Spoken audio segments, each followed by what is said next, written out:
За сайн байцгаана уу? За та бүхнийг энэ дадал бол тархлаа юм гэдэг цоврал семинарт бол одоо анхаарал хандуулан өдөр болгон сонсож байгаад чинь баяр хүргье. Яагаад гэвэл та бол эрүүл мэндэд анхаарал хандуулдаг буюу та бол эрүүл сэтгэлгээтэй хүн юм байна гэсэн үг юм байна. За тэгэхээр бид бүхэн энэхүү цовралаараа дамжуулан та бүхнийг бас эрүүл байгаасаа гэж хүсэж байна.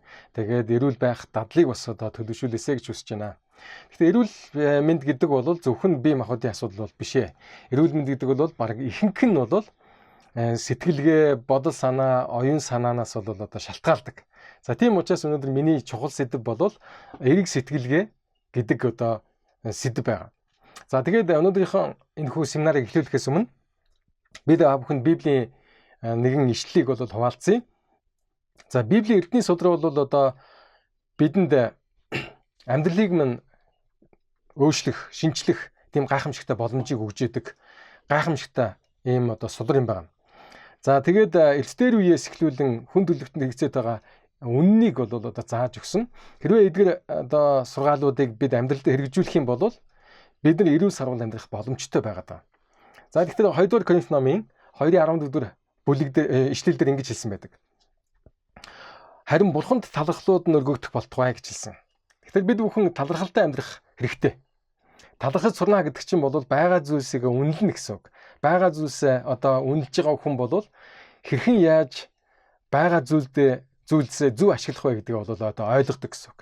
Эс бөгөөс ш бид бүхэн бол байнгад бол дутуугийн сэтгэлээр сэтгэл хангалуун бус байснараа өөрсдийнхөө бол тархлааг унгааж идэг. Гэхдээ та бүхэн бол одоо эрэг сэтгэлийг хөгжүүлэе гэж хүсэж байгаа юм бол талархалтай байж сурах хэрэгтэй гэсэн үг. За ингээд бол та бүхэн зөв дадлыг хэвшүүлэх юм бол энэ дадлууд чинь бол таны дархлаа болох юм байна гэсэн үг юм байнамаа. За тэгээд бурхан биднийг Христ дотор ямагт ялуулдаг гэж хэлсэн. Христэд итгэсэн болвол та ялалт байгуулна гэж хэлж байгаа. Яагаад гэвэл бол Христэд итгэнэ гэдэг бол оюун санаагаа эрэг болгоно гэсэн үг. Эрэг оюун санаатай болно гэдэг чинь бол таны дархлааг дэмжин та эрүүл байна гэсэн үг. За тэгээд түүний тухай мэдлэгийн анхлын үнэрийг хаасаагүй бид нар бол анхлуултаа гэж хэлсэн. Юу гэсэн хэвээр бол бид бүхэн энэ амьдралыг зөвөр ойлгоод ухамсарлаад эхлэх юм бол бид бүхэн бурхны талаарх болон өөрсдийн талаар зөв ойлголт бодлуудтай болдог гэж бол одоо хэлж байгаа. Тэгэхээр бид бүхэн нөхцөл байдлыг зөвөр дүгнж чадхаа болоод эхлэнгүүт бид бүхэн алдаа гаргадаг буюу бид бүхэн бол сөрөг хандлагатай болоод эхэлдэг. Тэгэхээр өнөөдөр бид бүхэн эрэг сэтгэлгээ болон сөрөг сэтгэлгээний талаар бол ярих болно. За сургаал төгс гэдэг ном байдаг. Библийн гайхамшигтай бас одоо сургаалуудыг заадаг. Эрдэнэ эмэргийн ухааныг дагуулсан Соломон хааны бичсэн ийм ном байдаг. За сургаал төгс номын 4:18 дээр ингэж хэлсэн байна. Харин шудраг зөв хүмүүсийн жим болбоос үүрийн гэгээ мэт агаад тэр нь өдрийг авчрах хүртэл улам тод гэрэлцээ байх болно гэж хэлсэн байдаг. За энэ хүн ишлэл дээр юу гэж хэлсэн бэ гэхээр бол хэрвээ та зөв шудраг байх юм бол за хэрвээ та бүхэн эрэг сэтгэлгээтэй байх юм бол зөв шудраг байх хүсэлтэй байдаг. Эрэг бус харин сөрөг сэтгэлгээтэй хүмүүс бол ер нь өөрсдөө дарамтлаа зогсохгүй эргэн тойрондоо зөв шудраг хандгаа болоод эхэлдэг. Тэгэхээр хандлага гэдэг бол маш чухал зүйл байгаа. Энэ бол юу гэхээр бол та хаашаа хандаж хаашаа чиглэхийг хүсэж байна гэдгийг чинь тодорхойлсон тийм үг байгаа. Та ямар хандлагатай, ямар бодол санаатай, ямар сэтгэлгээтэй байна гэдгээ та бодож тунгаадаг. Би юунд ингээд одоо тэ санаа зовоод юунаас айгаад имээгээд одоо айж имээснээсээ болоод би ямар буруу алхмуудыг өөртөө болон өрөөлт хийгээд байна вэ гэдгийг та бодож үзэх хэрэгтэй. Ялангуяа энэ ковидын цаг үед бол болсон болоогүй үнэн худал нь мэддэхгүй маш их мэдээлэл гадуур тарж идэг. Энэ мэдээллийг цацж байгаа хүмүүс нь өөрсдөө дарамтлаа зогсохгүй мөн дээрээс нь бол одоо бусдад ч гэсэн буруу мэдээлэл өгж бусдыг айлгаж бусдын дархлааг бол унгаж байгаа ийм гин буруутай үйлдэлийг хийж байгаа хүмүүс юм аа. Энэ хүмүүсийн үйлдэлийг бол шудраг зөв гэж хэлэхэд бол маш хэцүү. Шудраг зөв хүмүүсийн жим гэж хэлж байгаа. Зам нь болбоос үүрийн гэгээ мэт буюу хүнийг тайвшруулдаг, амар тайвныг мэдрүүлдэг. Ялангуяа бол одоо аимшигтай шөнийг өнгөрөөгөөд тэгээд ингээ үйл цаах үед бол хүнд сэтгэл нь тайвшилж сайхан болдогтой адилхан. Зөв шудраг хүмүүсийн жим буюу зам нь хийж байгаа үйлс нь үүрийн гэгээ мэт бол гэрэл гэгээг авчилтаа гэж хэлж байгаа. Та гэрэл гэгээтэй итгэл найдвартай амьдардаг уу? Итгэл найдвар гэдэг бол одоо мэдээж хүрээгүй хараагүй байгаа зүйлс боловч гэсэн Тэгээ бидэнд бол одоо урагшлах хүч, зориг, эрч хүчийг бол өгж идэг. Мөн дээрээс нь таны дархлааг бас одоо сэргээж өгч идэг тийм зүйл байна. За тэгэхээр бурхан бол өдрийг авчих хүртэл гэж хэлж байгаа. Өдрийн нарыг бол одоо мандуул хүртэл улам тод гэрэлцээр байх болно гэж хэлсэн. За юу гэсэн ихтер бол одоо зөв шударга жимээр явж байгаа хүмүүс бол өдөр болох үед улам тод гэрэлтэж улам илүү их гэрэл гээгээтэй болно гэж хэлж байгаа. Гэхдээ эерэг хандлагатай байна гэдэг бол амьдралаа гэрэл гээгээтэй болгоно гэсэн үг. Гэрэл гээгээтэй одоо болсноор бол таны амьдралд тий эрүүл байх боломж үүснэ. Мөн дээрээс нь та бол аз жаргалыг мэдэрч амьдралчин утга учиртай болж эхэлнэ. Та энэ амьдралаар амьдарж байгаа зорилгоо ойлгож эхэлнэ. Та баяр баясгалантай байх боломжтой болчихно. За тэгэхээр бол эерэг сэтгэлгээ буюу эерэг хандлага гэдэг нь яг юу юм бэ? За зорилгоо тодорхойлохоос эхэлнэ. Тэ? Та ямар зорилго агуулж байна? Зорилготой байна уу үгүй юу гэдэг чинь эерэг хандлагатай байна уу, сөрөг хандлагатай байна уу гэдгийг чинь бас тодорхойлдог нэг чухал хүчин зүйл. За тэгээд бол зорилготой байгаа хүн бол ямар нэгэн асуудал бэрхшээл гарахад бол одоо сүгдэхгүйгээр төвчээртэй байх ийм зорилгыг тавьсан байдаг. Тууштай байх, төвчээртэй байх. Ямар нэг асуудлыг бол одоо тий урам зоригтойгоор даван туулна гэсэн ийм хандлага буюу сэтгэлгээ бодлыг бол эерэг сэтгэлгээ хичээлж байгаа. За мөн дээрээс нь нарийн төлөвлөлт. Эерэг сэтгэлгээтэй хүн бол бууж өгдөггүйгээр харин бол асуудал гарахад бол энэ асуудлаас яаж гарах вэ гэдгээ төлөвлөж эхэлдэг. Төлөвлөлт бол маш чухал байдаг. За дараагаар нь бол сахилга бат. Тэ? Сахилга баттай байх, юунаас бол татгалзах, юунд тэ өөрийгөө улам илүү дайчлах уу, юуг илүү ихээр оруулж юуг хасах вэ гэдгээ тооцоолон бодож төсөөлнө гэдэг бол сахилган бат. За дараагийнх нь бол итгэл үнэмшил гэж хэлж байгаа. За та ямар итгэл үнэмшилтэй байна? Өөртөө болон өрөөлтөө болон энэ дэлхий дээр болон орчлон ертөнцийн талаар ямар итгэл үнэмшилтэй байна гэдэг чинь таны бол одоо эерэг хандлагатай чинь маш холбоотой. Тэгэхээр бид бүхэн бол одоо эерэг сэтгэлгээг үүсгэхийн тулд бид яах ёстой гэхээр бол бодол санаагаа цэгцлэх хэрэгтэй, цэнэглэх хэрэгтэй, уншиж судлах хэрэгтэй, аливаа нэгэн одоо зүйлсэд тэнцвэртэй хандаж сурах хэрэгтэй. Энэ бол одоо бидний эерэг хандлага гэж бол одоо ойлгож байна. За тэгээд бол харилцаа гэж хэлж байгаа тийм. За харилцаа гэдэг бол одоо бидний амьдралын маш чухал хүчин зүйл. Бид бүхэн ямар хандлагатай сэтгэлгээтэй байгаагаас шалтгаалж яг тэр зарчмынхаа дагуу бол хүмүүстэй харилцдаг. Харилцаан дээр бол олон зүйлс тохиолдож одоо тулгуурлаж идэг. Та баяр хөөргийг өгөх үү, урам зоригтой байх уу, дархлаагаа дэмжих үү, дэмжихгүй байх уу гэдэг чинь таны бол одоо харилцаанаас шалтгаалдаг. За тэгээ харилцаан дээр бол одоо танд байнгад сайн сайхан тэжээлийг өгж өгдөг тийм одоо харилцагчид байна. Мөн дээрээс нь таны эрч хүчийг чинь ингээд шимээд сороод юучгүй болгоод идэг. Бас нэг тийм буруу хандлагатай хүмүүс байдаг. Энэ болгонд яаж хандах вэ гэдгээ бол ойлгоно гэдэг бол эерэг хандлагын маш чухал одоо хүчин зүйл. За тэгэхээр бол эерэг сэтгэлгээ буюу хандлагыг бол үүсгэснээр ямар үр дүн гарах вэ гэхээр бол хувийн идэв санаачлах нэмэгддэг, мөн урам зоригтой болдог, анхаарал болон хүч чадлаа төвлөрүүлэх тийм боломжийг бол та үүсгэн, хамтын ажиллагаагаа бол нэмэгдүүлнэ, бүтээлч байдлаа бол одоо нэмэгдүүлнэ, цаг хугацаа болон мөнгөө зөв ашиглаж зарцуулах тийм боломжтой болно гэсэн үг. Ингэснээр бол таны оюун ухаан бол эрүүл байх болно. Тэгэхээр хүмүүс эрүүл мэндийг бол ихэвчлэн идэж ууж байгаа мөн дасгал хөдөлгөөн уур амьсгалтай холбоотойгоор бол авч үздэг. Гэвч эрүүл мэнд гэдэг бол ихэнхдээ таны сэтгэлгээ мөн дотоод бол тэ эрүүл мэнд буюу оюун ухааны чи эрүүл мэндээс шалтгаална. Тэгэхээр бол хүн бие махбод болон оюун ухаан тэгээ зүрх сэтгэл гэж бол хэлдэг. Нөгөө талаараа бид бүхэн бол одоо энийг сүнс гэж хэлдэг тийм. Бидний одоо энэ зүрх сэтгэлийг бол сүнс гэж хэлээд байна. Ийм гурван төвшөнд бол хүн орчин тогтнодог буюу хүн өөрийгөө бол одоо энэ гурван төвшөнд эрүүл сарвал байлгах хэрэгтэй. Ингээхийн тулд бол эерэг сэтгэлгээ маш чухал үүрэг гүйцэтгэг нэ. За тийм болохоор та бүхэн бол энэ хандлага өөрчлөх хэрэгтэй. Хэрвээ та эрүүл байхыг хүсэж байгаа бол тий сэтгэлгээгээ эхэлж бол анхаарах хэрэгтэй. Ингээд сэтгэлгээгээ одоо бодол санаа оюун ухаанаа та эрүүлжүүлэх юм бол танд тий эрүүл мэнд үүсэн бий болж та эрүүл байх боломжийг өөртөө бий болгож байгаамаа. Та бол энэ дэлхийн хамгийн чухал хүн гэдгийг та хүлээн зөвшөөрөх хэрэгтэй. За тэгээд хүн бүрт бол одоо эерэг сэтгэлээ болон сөрөг сэтгэлгээ гэсэн хоёр ийм одоо хандлага байдаг. Алийг нь та авах вэ гэдгээ та өөрөө өдөр болгон цаг тутамд шийдэж идэг, сонгож идэг. Өглөө би босоод тий нар мандаагүй бороо одоо бүрхэг байх үед те сэтгэл яагаад ч юм ингээд нэг тийм дарамттай болоод эхэлдэг. Энэ үед би бол өөрөө өөртөө ярилцах тийм цагийг гаргадаг. Тэ би яагаад ийм одоо тэ сэтгэлээр унсан юм шиг мэдрэмжтэй болоод байна вэ гэдгээ өөрөөсөө асуудаг. Юунаас болоод байгаа? Тэгээд айдас маш олон санаа зовсон эргэлзээ, үл итгэл сэтгэлд ингээд байнгад орж ирнэ. Сонсож байгаа зүйлсээс, мэдээллээс, хүмүүсийн хандлагаас шалтгаалаад яг энэ үед бол би өөртөө ажиллах шаардлагатай болж байгаа. Тэ юу нь болохоо болчиход байгаа. Тэ яагаад би дими зүйлс санаа зовоод байна вэ? Энэ үнэхээр санаа зовох зүйлс мөн үү гэдээ ингээд бодоод үзэнгүүт ихэнх зүйлсүүд нь бол санаа зовох зүйлсүүд биш байдаг. За тэгэхээр та бол өдөр болгон сонголт хийдэг байх нь шүү дээ, тэ? Эргээ сэтгэх үү, сөргөө сэтгэх үү? Зарим нэг хүмүүстэй бол за нэг ийм санаа байна, цөмөр хамтраад одоо ийм хийх үү гэдэнгүүт наа чи болохгүй шүү дээ. Наа чи хэцүү шүү дээ. Ер нь хизээ тэгжсэн юм бэ? Ер нь бол одоо тэгээд нөхцөл байдал ч гэсэн хэцүү байна. Эдийн засаг ч гэсэн одоо ер нь уналтанд орж байна. Гэл одоо би ч гэсэн мөнгө санхүүгүй байна гэл ингээл хүн сөрөг сэтгэлгээр яриад эхлэнгүүт хүний сэтгэл зүрх бол ингээд дарамтанд ороод шинийг санаачлах, бодох, арга замаа олох, харах тэр боломжуудаа бол алдаад байгаамаа. За тийм учраас бол эрэг сэтгэлгээ нь бол ад жаргал, эрүүл мэнд, найз нөхөд эд зүйлсийг бол өөртөө татчихдаг ийм чухал хандлага юм. Та энэ хандлагыг өөртөө бий болохгүй бол саяны миний хэлсэн те ад жаргал, эрүүл мэнд, найз нөхөд эд зүйлс танд ирэхгүй гэсэн.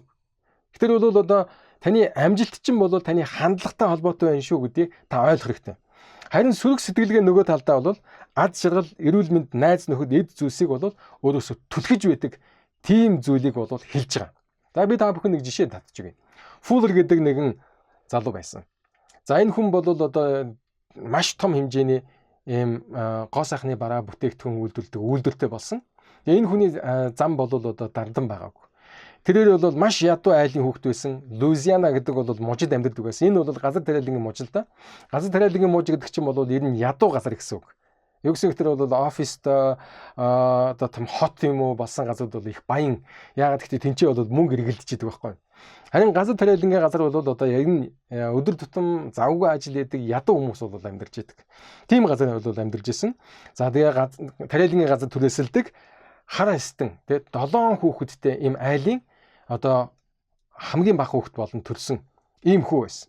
Түүнд бол одоо дээшээ өксөх өөрийн гэсэн үйлдвэртэй болох амжилттай байх тийм бол хүсэл мөрөөдөл байх боломжгүй юм шигээр одоо маш хүнд хэцүү ийм ядуу айлд бол одоо төрж өссөн хүүхэд байсан.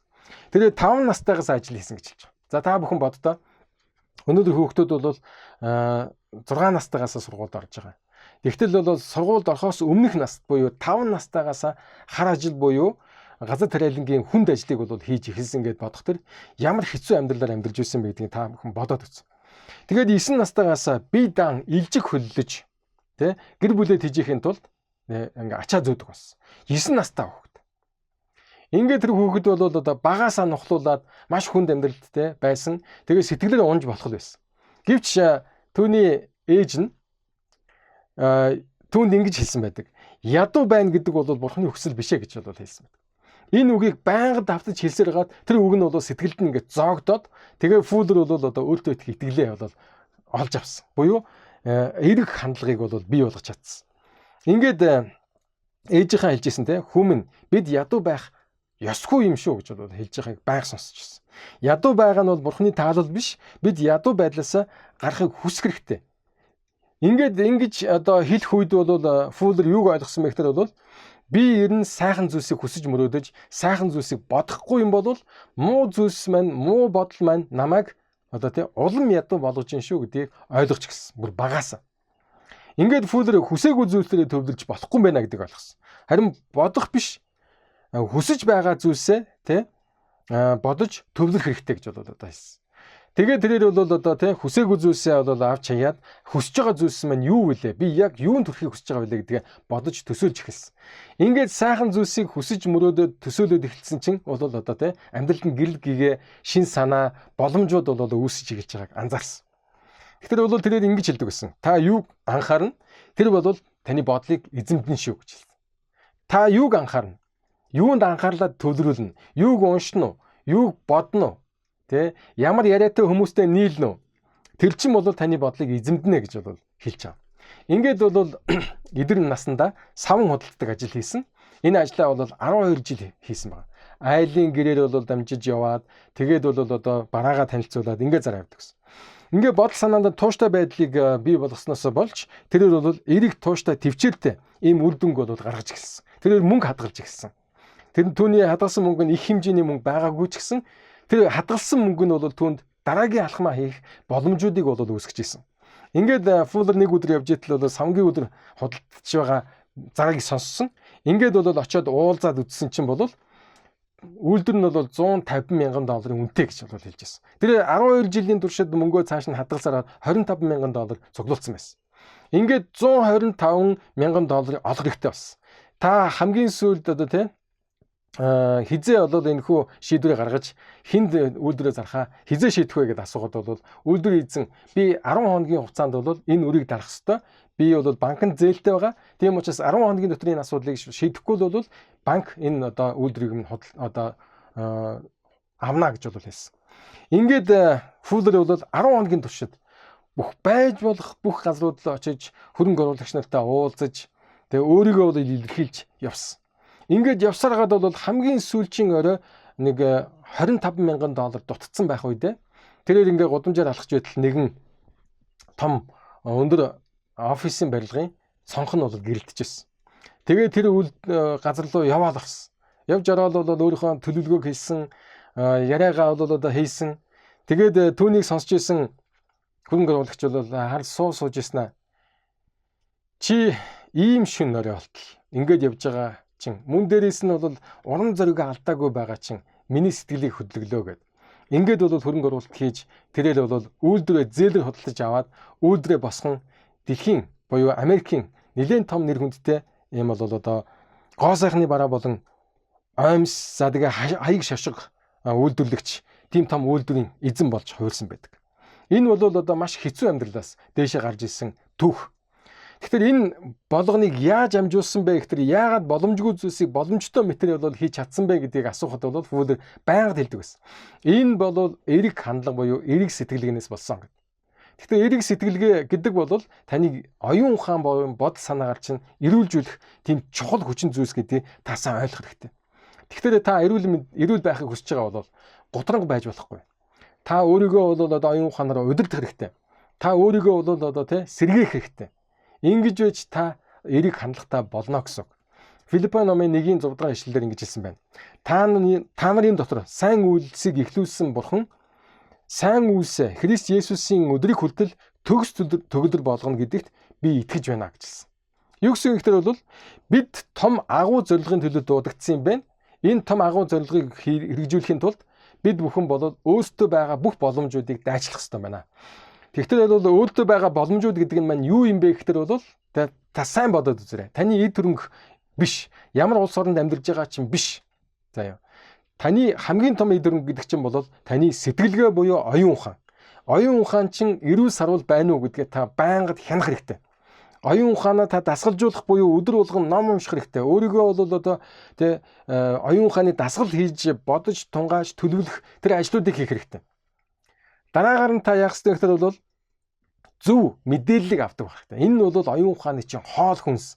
Гэхдээ бид нар бол бие махбодын эрүүл мэндийг яа сахидаг вэ? Яг түүнтэйгээ адилхан оюун ухаан сэтгэл зүрхнийхээ одоо дасгалыг бол бас хийх юм бол таны эрүүл мэндэд бол маш чухал нөлөө үзүүлнэ.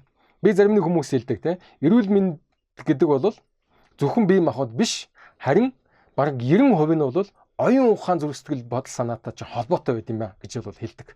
Энийг бол Эрдэнэ судар Библиэд ч гэсэн заасан байдаг. Тэгэхээр бол одоо би та бүхэнд хэллээ шүү дээ те.